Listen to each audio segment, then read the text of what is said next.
On the roll, I'll let you listen to the difference in the sound of these two radial engines. Bill Lepp's 600 horsepower Pratt & Whitney radial engine and the 1900 horsepower engine of built by Wright aircraft engines on the Helldiver.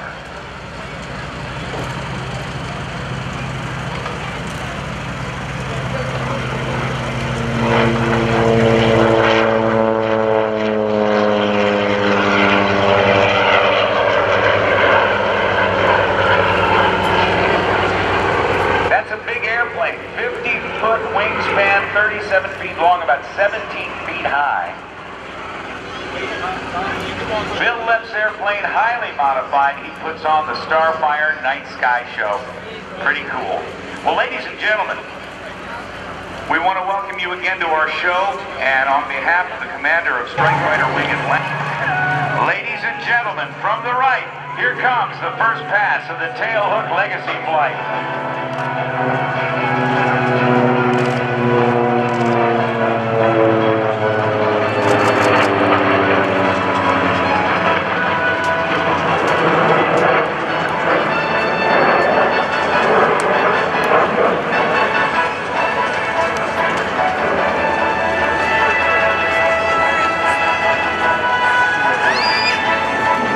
As America progresses through the 21st century, it becomes increasingly important that we reflect on our nation's proud history, the people, the events, and the technological advances which have made our country great.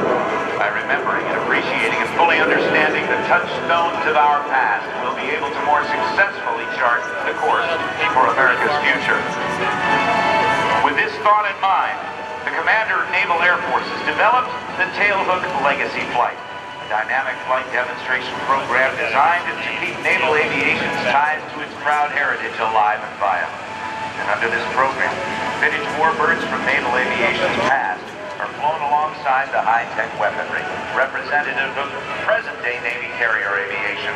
Through these unique formation flight demonstrations, we hope to provide the inspiration for the men and women who currently serve, while attracting the best and brightest of our next generation of young Americans to join the future ranks of naval aviation.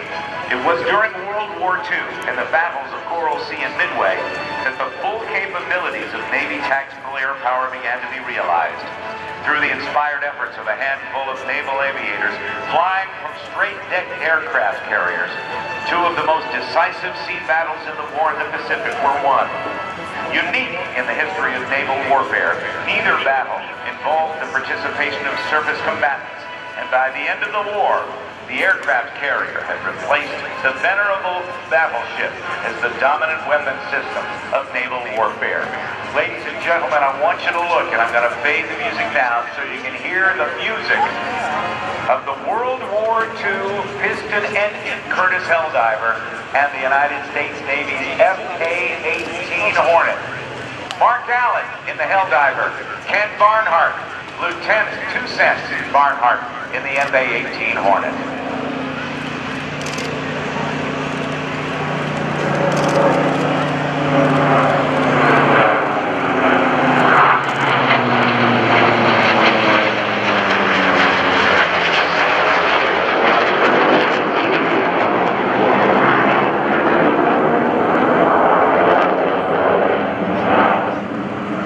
That, ladies and gentlemen, is a sound that goes in a matter of seconds and spans 60 years of aviation.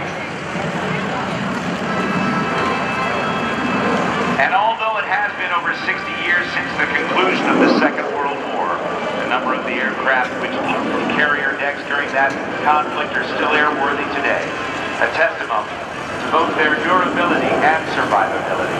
These vintage warbirds are now owned and operated by private individuals and museums and organizations who, through their personal interest in maintaining and flying vintage aircraft, play an active role in keeping the history of naval aviation alive and actively on display.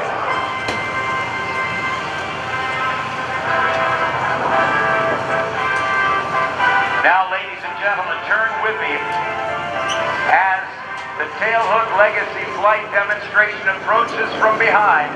Let's listen once again to the sound of pistons and the sound of jets. History and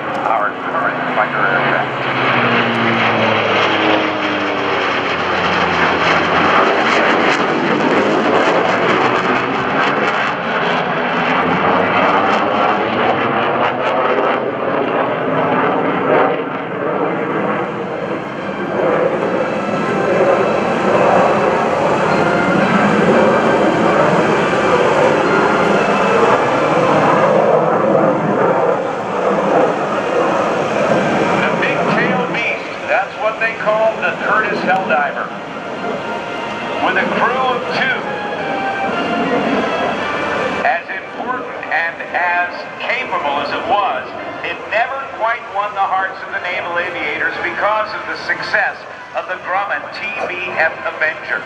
The Avenger had a similar mission, and it was the type of aircraft flown by our 41st President, George H.W. Bush, when he was a teenager still and a naval aviator.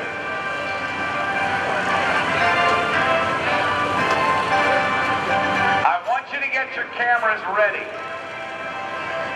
as we prepare to recover the Helldiver, and we have a little bit more for you. Cameras on the Helldiver, keep your lenses wide, because it is time for the sneak pass.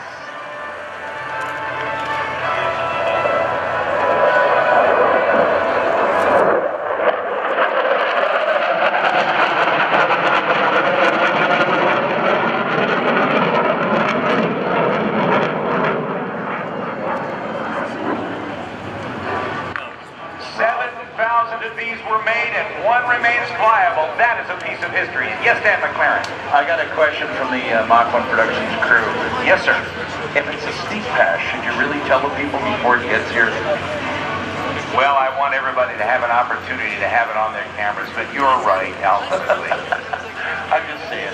I have another question for you. Yes. Ye who knows it all, and I don't, the V in the VFA, what does the V stand for? Fixed wing. V for fixed wing. V for fixed wing. Okay, got it. That's how you'll remember it, and that's from now on, that's how I'll remember it too. That's very good.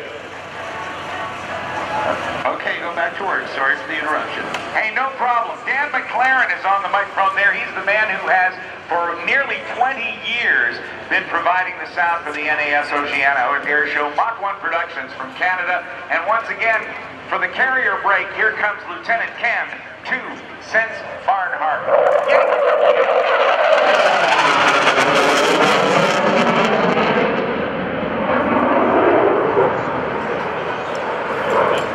Dano, you still there, buddy? Turn that microphone back on. I want to talk to you some more. There we go. There it is. I'm back. V for fixed wing. Yeah. F for fighter. Yeah. A for attack. Okay. 106. Gladiators. And I'm not even going to go into the gladiator thing. I've heard rumors about that.